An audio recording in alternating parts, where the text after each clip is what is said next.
ಪ್ರೀತಿಯು ನಾವು ಹೇಗೆ ಇರುತ್ತೇವೆ, ಹೇಗೆ ನಡೆದುಕೊಳ್ಳುತ್ತೇವೆ, ಹೇಗೆ ವರ್ತಿಸುತ್ತೇವೆ ಎಂಬುದರ ವಿಷಯಗಳ ಮೇಲೆ ಅವಲಂಬಿತವಾಗಿದೆ. ಆದರೆ ದೇವರ ಪ್ರೀತಿ ಆಗಲ್ಲ.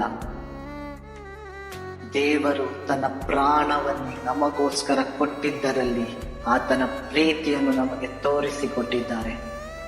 ರೋಮಾಪುರದವರಿಗೆ 5ನೇ ಅಧ್ಯಾಯ 8ನೇ ವಾಕ್ಯ ಹೀಗೆ ಹೇಳುತ್ತದೆ, ನಾವು ಪಾಪಿಗಳಾಗಿದ್ದಾಗಲೂ ಕ್ರಿಸ್ತನು ನಮಗೋಸ್ಕರ ಪ್ರಾಣ ಕೊಟ್ಟದ್ದರಲ್ಲಿ ದೇವರು ನಮ್ಮ ಮೇಲೆ ತನಗಿರುವ ಪ್ರೀತಿಯನ್ನು ಸಿದ್ಧಾಂತಪಡಿಸಿದ್ದಾನೆ.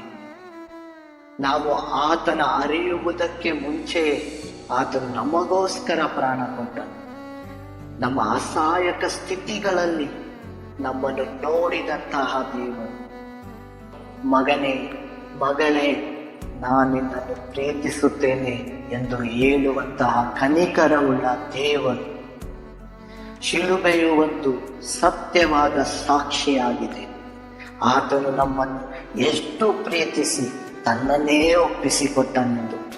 ಪಾಪಿಗಳಾದ ನಮಗೆ ಈ ಲೋಕದ ಜನರು ತಳ್ಳಿಬಿಡುತ್ತಾರೆ. ಆದರೆ ಶ್ರೇಷ್ಠನಾದವನ ತಂದೆಯು ನಮ್ಮನ್ನು ಆರಿಸಿಕೊಂಡಿದ್ದಾನೆ.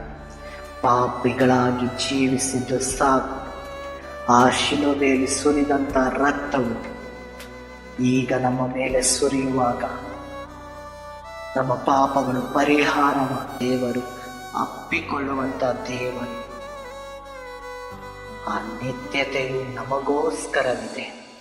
ಅದನ್ನು ನೆನೆಸಿ ಕರ್ತನನ್ನು, ಆತನಲ್ಲಿ ಇರುವಂತಹ ನಂಬಿಕೆಯನ್ನು ಬಲವಾಗಿ ಹಿಡಿಯೋಣ.